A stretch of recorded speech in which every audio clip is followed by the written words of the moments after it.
So today I'm coming to you from my garden and I'm going to be harvesting a whole bunch of lettuce. I'm going to show you my lettuce bed. It's kind of getting out of control, which is why I'm going to be harvesting it. I brought out my big bowl, so I'm just going to fill this up with as much lettuce as I can, and I might have to make 2 trips, but that's fine. I don't like to take too much because it's easier to wash it off thoroughly if you just take enough to fill whatever you're going to be rinsing it off in. So this lettuce bed is a purposeful cut and come again lettuce bed. That's how I sowed it, with the intentions of cutting and then coming again and cutting it again.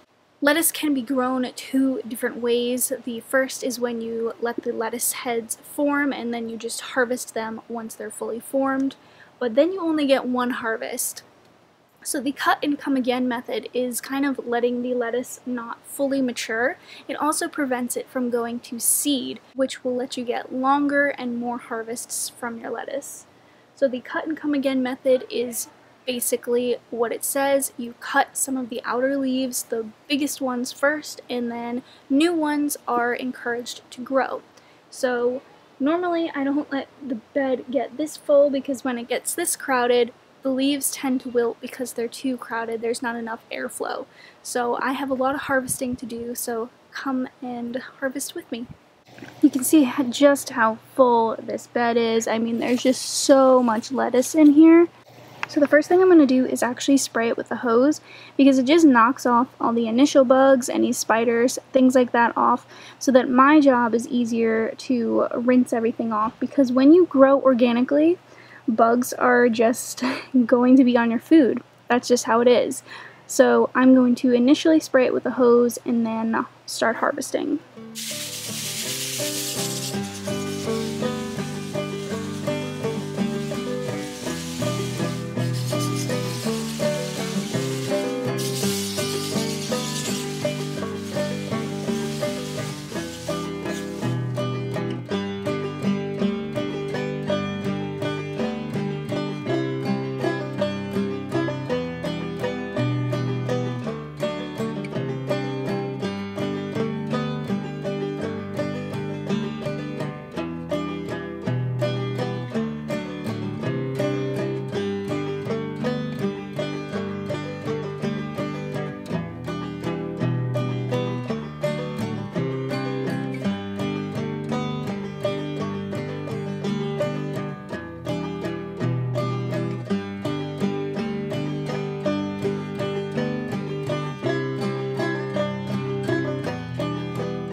You can see I got this huge harvest of lettuce. I mean, this bowl is just full of lettuce, and I barely even made a dent. There's still so much in here.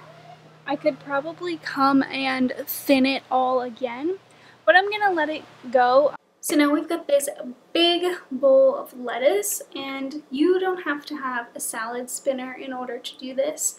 Any large bowl will work, but the salad spinner has been very useful, especially for eating all of this lettuce. A lot of times I will just pick what I need and just use it as I need it, but because it's growing so abundantly, I needed to thin it out a bit. So this is how I store it when I'm not just using what I need. So first thing you want to do is fill your bowl up. You can use a bucket. You can even use your sink if you just plug your sink. Make sure your sink is clean before doing this, but just plug your sink and you can rinse it in your sink. Because when you rinse this lettuce off, you are going to see little bugs kind of float to the surface. Don't be freaked out, don't be grossed out. Most bugs that live on lettuce are perfectly fine to eat. They're not going to hurt you. If you are grossed out, I mean, that's the reality of growing your own food, especially organically. Bugs are going to be on your food. So I'm going to show you how to best remove almost all of them, because nobody wants to eat bugs. So let's head over to the sink and I'm going to show you how to rinse your lettuce. So you're going to want to make sure that you use cold water for this. You don't want to use warm water because then you're going to wilt your lettuce. You're basically going to cook it. So once your bowl is pretty full, you're just going to want to move the lettuce around in the bowl. Kind of agitate it a little bit. You'll see like little pieces of dirt float off, and you may see like the occasional bug. This first pass is to kind of just get most of the dirt and to drown any of the bugs. So after you agitate your lettuce, you're going to want to just pour the water off, and you'll see most of the bugs just flow right out.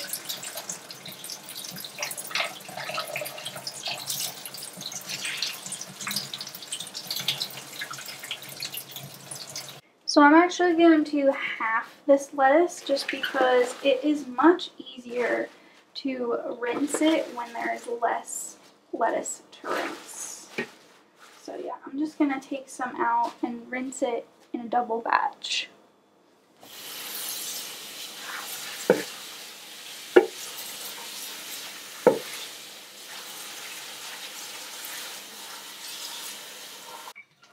And then again, I'm just going to swish it around. Make sure, especially these little curly guys, I open them up and just kind of swish them around.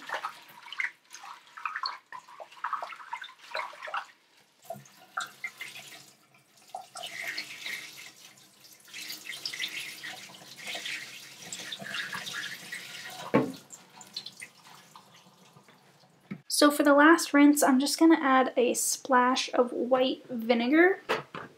You don't need a lot.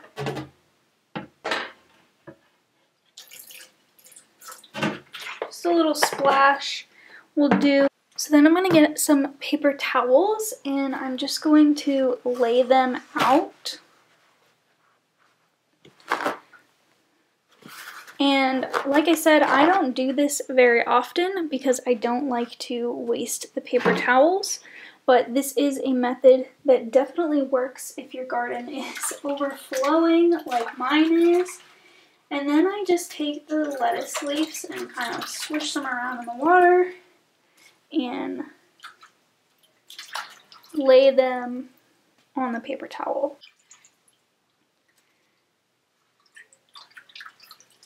And this definitely takes a bit of time, but you only have to do it about once a month because, like I said, once you do it, it definitely lasts.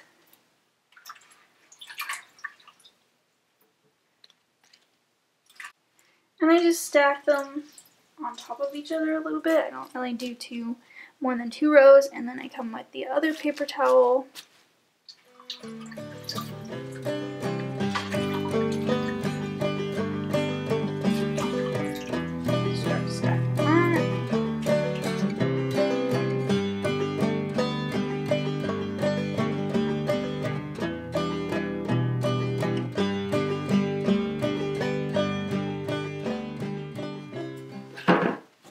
And you can do this with reusable paper towels. I have been meaning to buy some.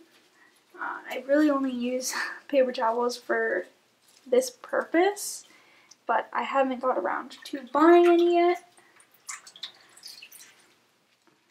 But with the way the lettuce is growing, I think I am going to have to purchase some.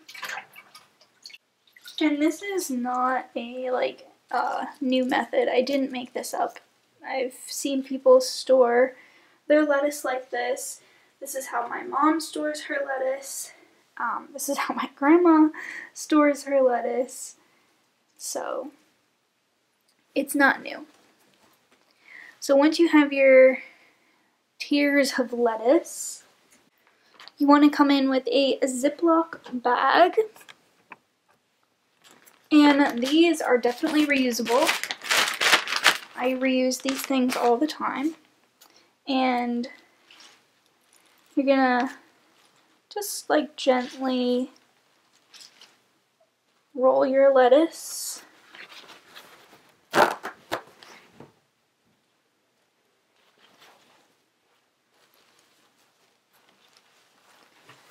in the paper towel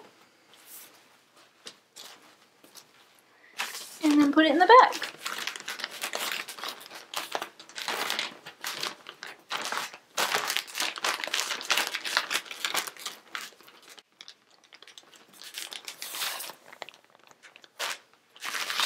And there's your lettuce. So there you have it. I now have 2 bags of lettuce ready to go into the fridge. I'm going to store this in my vegetable drawer. If you don't have a vegetable drawer, it should still last. It just may not last up until a full month. That is how I'm going to be storing all my lettuce this season. So hopefully you guys enjoyed this video. I know it's pretty self-explanatory, and like I said, I've seen other people do this exact method, so it's not anything new. I just felt like sharing it with you guys because I really like showing you guys how you can preserve food and keep it fresh for the longest period of time and not waste it, and just all about avoiding waste, especially food waste, because it is pretty easy to avoid. So if you did like this video, make sure to give it a thumbs up. If you haven't already, be sure to hit that subscribe button. But with that, I'm going to get going, and I will see you guys in my next video.